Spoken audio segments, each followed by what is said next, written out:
जय श्री कृष्णा। आज की प्रेरक कहानी भाग्य और कर्म। मेरी बेटी की शादी थी और मैं कुछ दिनों की छुट्टी लेकर शादी के तमाम इंतजाम को देख रहा था। उस दिन सफ़र से लौट कर मैं घर आया तो पत्नी ने आकर एक लिफाफा मुझे पकड़ा दिया। लिफाफा अनजाना था, लेकिन प्रेषक का नाम देखकर मुझे एक आश्चर्य मिश्रित जिज्ञासा हुई।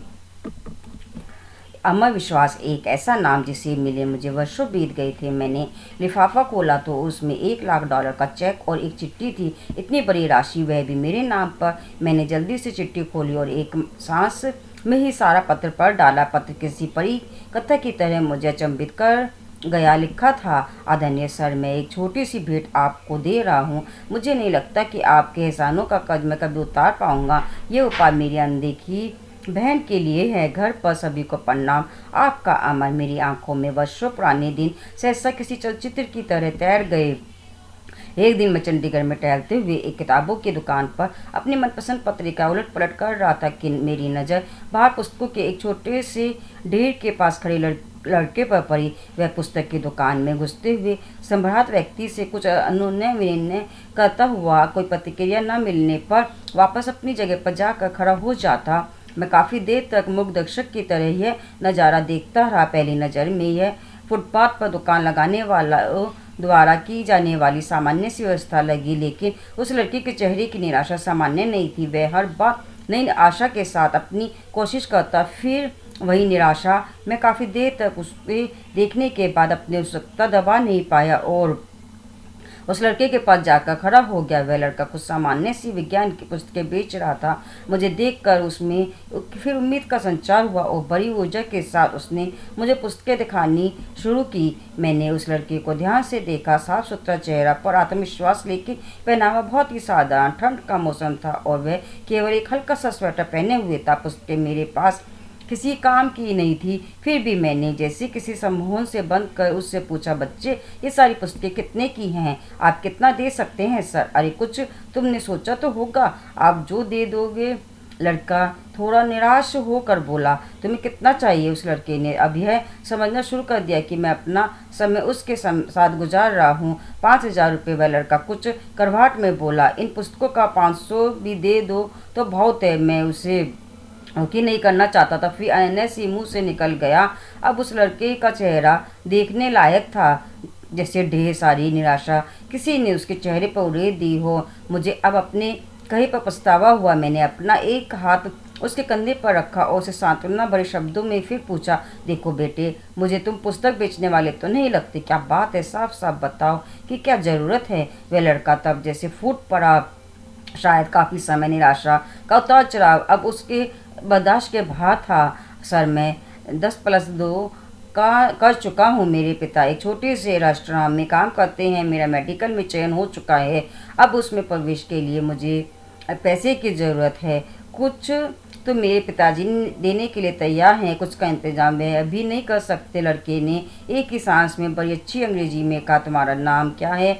मैंने मंत्रमुग्ध होकर पूछा, अमर विश्वास। तुम विश्वास हो और फिर दिल छोटा करते हो। कितना पैसा चाहिए? 5,000। अब की बार उसके स्वर में दीनता थी। अगर मैं तुम्हें यह रकम दे दूं तो क्या मुझ पर वापस कर पाओगे? इन पुस्तकों की इतनी कीमत तो है नहीं। इस बार मैंने थोड़ा हंस कर पूछा, सर, आपने ही तो कहा कि मैं विश्वास हूँ। आप मुझ पर विश्वास कर सकते हैं। मैं पिछले 4 दिन से यहाँ आता हूँ। आप पहले आदमी है जिसने इतना पूछा। अगर पैसे का इंतजाम नहीं हो पाया तो मैं अभी आपको किसी होटल में कप प्लेट धोता हुआ मिलूंगा। उसके स्वर में अपने भविष्य के डूबने की आशंका थी। उसके स्वर में न जाने क्या बात थी कि जो मेरी जहन में उसके लिए सहयोग की भावना तैरने लगी। मस्तिष्क उसे एक जालसाज से ज़्यादा कुछ मानने को तैयार नहीं था, जबकि दिल में कुछ की बात को स्वीकार करने का स्वर उठने लगा था। आखिर मैं दिल जीत गया। मैंने अपने पर्स से 5,000 रुपये निकाले, जिनको मैं शेयर मार्केट में निवेश करने की सोच रहा था, उसे पकड़ा दिए। वैसे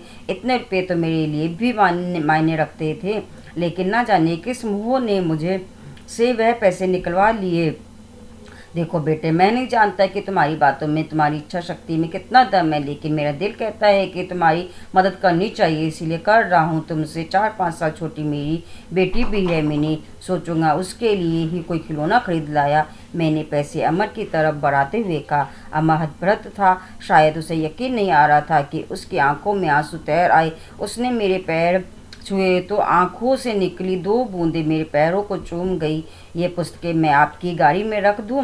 कोई ज़रूरत नहीं, इन्हें तुम अपने पास रखो, यह मेरा कार्ड है, जब भी कोई ज़रूरत हो तो मुझे बताना। वह मोती बनकर खड़ा रहा और मैं न उसका कंधा थपथपाया, कार स्टार्ट कर आगे बढ़ा दी।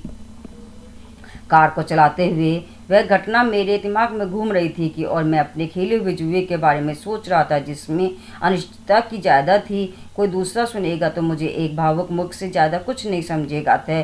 मैंने यह घटना किसी को न बताने का फैसला किया। दिन गुजरते गए। अमन ने अपने मेडिकल में दाखिले की सूचना मुझे एक पत्र के माध्यम से दी।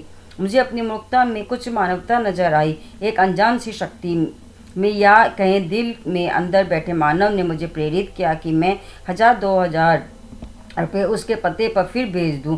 भावनाएं जीती और मैंने अपनी मूर्खता फिर दोहराई। दिन हवा होते गए। उसका संक्षिप्त सा पत्र आता जिसमें 4 लाइनें होती, 2 मेरे लिए, एक अपनी पढ़ाई पर और एक मिनी के लिए जिसे वह अपनी बहन बोलता था। मैं अपनी मूर्खता दोहराता और उसे भूल जाता। मैंने कभी चेष्टा भी नहीं की कि उसके पास जाकर अपने पैसे का उपयोग देखूं, ना कभी वह मेरे घर आया। कुछ साल तक ही क्रम चलता रहा। एक दिन उसका पत्र आया कि वह उच्च शिक्षा के लिए ऑस्ट्रेलिया जा रहा है। छात्रवृत्तियों के बारे में भी बताया और एक लाइन मिनी के लिए लिखना वह अब भी नहीं भूला। मुझे अपनी मूर्खता पर दूसरी बार फक्र हुआ। बिना उस पत्र की सच्चाई जाने समय पंख लगाकर उड़ता रहा। अमन ने अपनी शादी का कार्ड भेजा। वह शायद ऑस्ट्रेलिया में ही बसने के विचार में था। मिनी भी अपनी पढ़ाई पूरी कर चुकी थी। एक बड़े परिवार में उसका रिश्ता तय हुआ था। अब मुझे मिनी की शादी लड़के वालों की हैसियत के हिसाब से करनी थी। एक सरकारी उपक्रम का बड़ा अफसर कागजी शेर की ही होता है। शादी के प्रबंध के लिए ढेर सारे पैसे का इंतजाम उधेड़बुन। और अब वह चेक मैं वापस अपनी दुनिया में लौट आया। मैंने अमर को एक बार फिर याद किया और मिनी की शादी का एक कार्ड अमर को भी भेज दिया।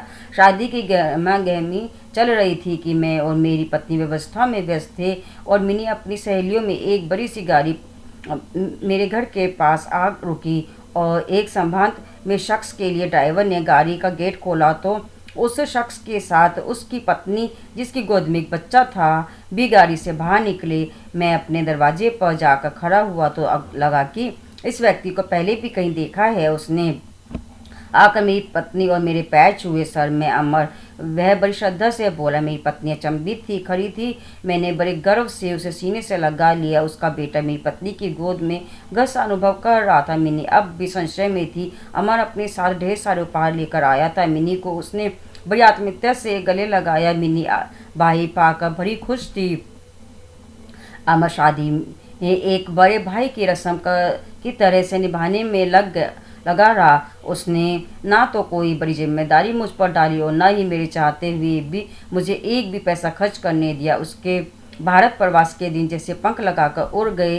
इस बार अमर जब ऑस्ट्रेलिया वापस लौटा तो हवाई अड्डे पर उसे को विदा करते हुए न केवल मेरी बल्कि मेरी पत्नी मिनी सभी की आंखें नम थी। हवाई जहाज ऊंचा और ऊंचा आकाश को छूने चल दिया और उसी के साथ साथ मेरा विश्वास भी आसमान छू रहा था। और मैं अपनी मूर्खता पर एक बार फिर गर्वित था और सोच रहा था कि इस नश्वर संसार को चलाने वाला कोई भगवान नहीं, हमारा विश्वास ही है। भाग्य आपको मौके देता है, कर्म उन्हें पूरा करने की प्रेरणा बिना परिश्रम, यानी कर्म के भाग्य नहीं बदलता, कर्म से भाग्य बदलने का हौसला मनुष्य में होता है। ये थी आज की प्रेरक कहानी, भाग्य और कर्म। बोलो जय श्री कृष्ण।